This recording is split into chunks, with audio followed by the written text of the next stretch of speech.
It's the very first stage of 2017 for cars through the subtropical rainforests of the Cacupe region of southern Paraguay, with muddy water splashes to keep the many thousands of spectators cool in the intense heat. Title holder, Mr. Dakar himself, Stefan Peterhansel, looks in control as he opens the road for the 86 cars behind him.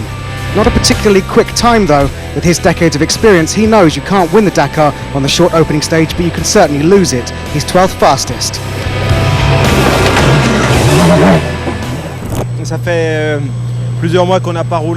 It's been a few months since I competed at full attack, so for the first stage we set off at a calm rhythm with no problems and no incidents.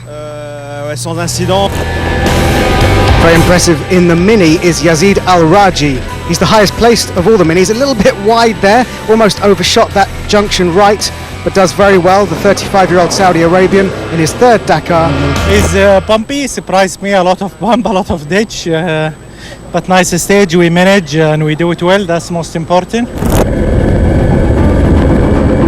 So now we should see 9-time World Rally Champion making his second Dakar appearance. It is Sebastian Loeb with his longtime co-driver Daniel Elena alongside him. Plenty of success here in South America in the WRC, which has earned him a lot of fans here.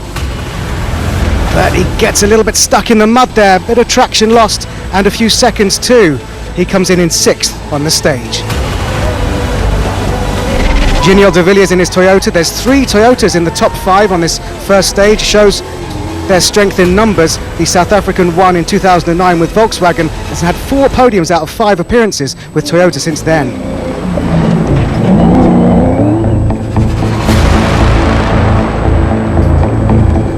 And so now we see El Matador, the 2-time World Rally Champion, Carlos Sainz, who's been competing on the Dakar for 10 years. He's led the way for the modern influx of WRC drivers to tackle the world's most famous rally raid. He's still awaiting his 30th Dakar stage win. He's the highest placed Peugeot in 4th.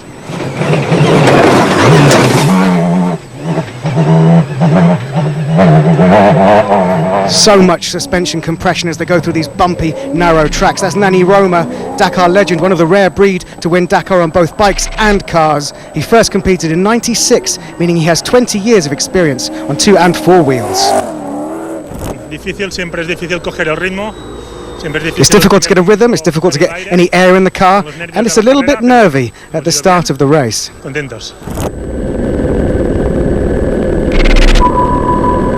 Chevy Pons, an excellent start for the Spanish driver. Competing only in his second Dakar, learnt a lot from his 2016 debut, and he's the only Ford in the top 10. Finishes the stage in 2nd position with a time of 26 minutes and 5 seconds. But no one could touch this guy. Huge stage win for Nasser Al-Attiyah, the Qatari making his Toyota Dakar debut. He wins the stage by 24 seconds. But despite the huge amounts of water in the stage, that looks like a fire under the front right wheel. Yes, that's an engine fire, so the co-driver Mathieu Baumel is quick to react.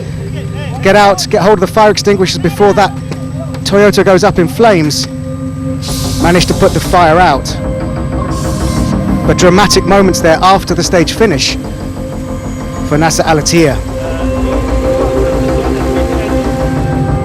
10 kilometer last. Yeah? A lot of fire and smoke inside. Oh, okay. It's an electric problem, no? Oil spray. Oil. Yeah. Special. I will let Giniel now pull me. But okay. So a big crisis there at the end of the stage, but his teammate Giniel de Villiers will tow him, but it is a long tow back to the bivouac in Resistencia. Let's hope they can get that car repaired and back on the road for tomorrow. Stage 1 is done and Al-Attiyah leads. Chevy Pons is in 2nd, but he's under investigation for speeding on the road section, so there may be a penalty applied which may affect his position overnight.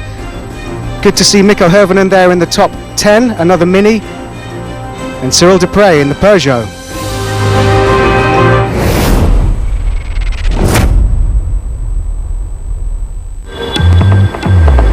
Welcome to one of the key sites of Paraguay. Welcome to the Itaipu Dam, one of the prides of the nation. Not only is it spectacular, it's also one of the most efficient water dams on the planet, supplying electricity for huge territories. Itaipu Nacional is one of the most powerful hydroelectric dams in the world. It spreads over 8 kilometers.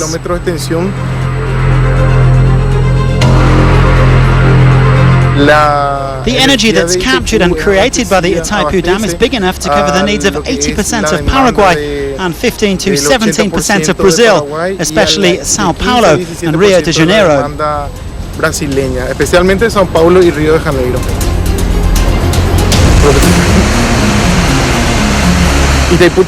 Itaipu has 20 generating units. Each unit has the potential to produce 750 megawatts per hour, and just one unit can supply the needs of over 2 million people. We're here on the Parana River, one of the strongest rivers in the world. So the Rio Parana is what gives Itaipu the strength to produce clean, renewable and uncontaminated water. Thank you, Mother Nature. Thank you, Itaipu.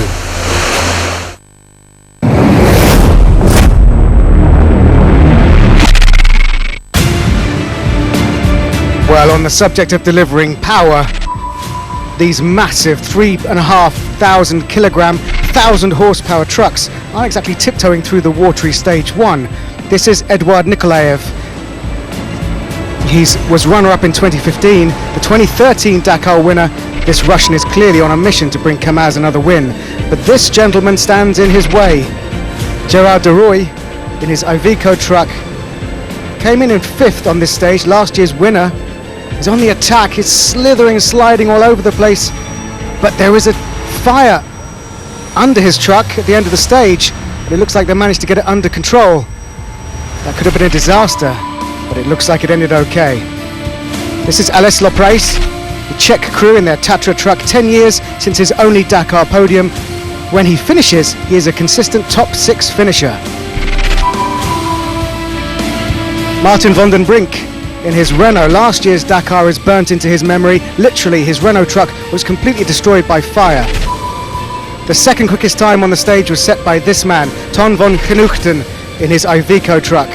He was 5th last year, and his time this year on stage 1 is 30 minutes and 13 seconds. The quickest on stage 1 in his 7th consecutive Dakar is Martin Colomy in his Tatra truck. His best ever result was 5th in 2013. He finished the stage 13 seconds quicker than the rest with a time of exactly 30 minutes.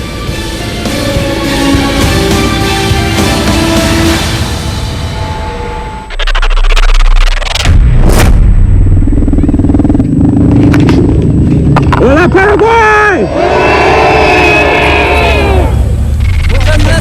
Thank you, Asuncion. My first Dakar is in Paraguay. Thank you. They're all charming, and on this very international Dakar, it's such a great feeling. So much sharing, so many emotions.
Lo estoy presentando a Vincent Crosby.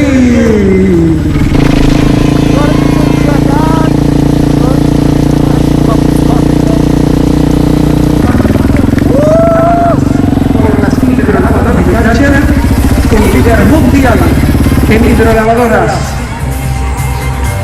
Luis Portela. El portugués Luis Portela.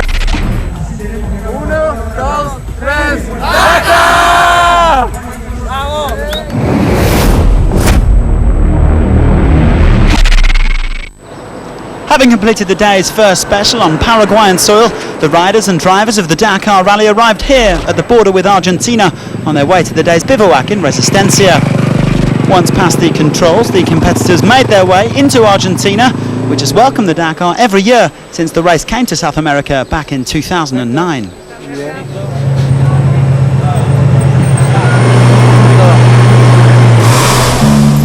Tomorrow then, the serious business kicks off on stage 2. The competitors will travel just over 800 kilometers through the Chaco region from Resistencia to San Miguel de Tucumán, with a special section of 275 kilometers.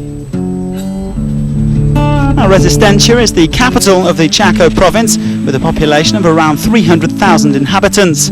The city, renowned for its artwork and in particular its many sculptures, which have transformed Resistencia into an open-air museum. Meanwhile, its International Sculptures Contest, which is held every 2 years, is sponsored by UNESCO.